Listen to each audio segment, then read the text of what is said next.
The Islamic Republic of Iran condemns, in the strongest terms, the United States' brutal military aggression against Iran's peaceful nuclear facilities. It is an outrageous, grave, and unprecedented violation of the fundamental principles of the Charter of the United Nations and international law. The warmongering and lawless administration in Washington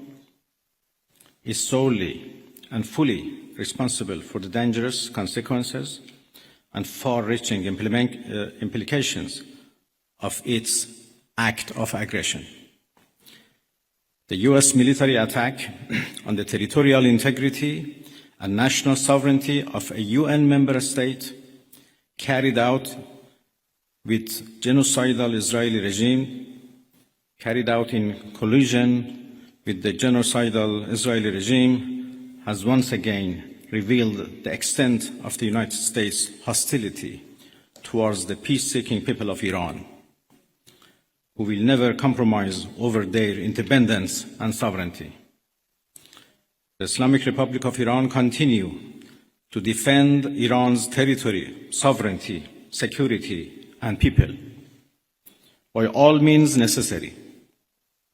against not just US military aggression, but also the reckless and unlawful actions of the Israeli regime.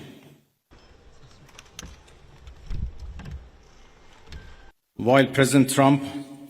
was elected on a platform of putting an end to America's costly involvement of forever wars in our part of the world, he has betrayed not only Iran by abusing our commitment to diplomacy, but also deceived his own voters by submitting to the wishes of a wanted war criminal who has grown accustomed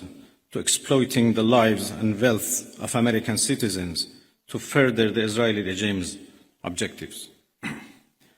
The US act of aggression against Iran's peaceful nuclear facilities constitutes not only a flagrant breach of the UN Charter, especially the prohibition of the use of force under Article 2, Paragraph 4, and the obligation to respect the state's territorial integrity and sovereignty, but also a violation of UN Security Council Resolution 2231. It cannot be emphasized enough how much of a devastating blow that the US, a permanent member of the Security Council, has dealt to the global non-proliferation regime.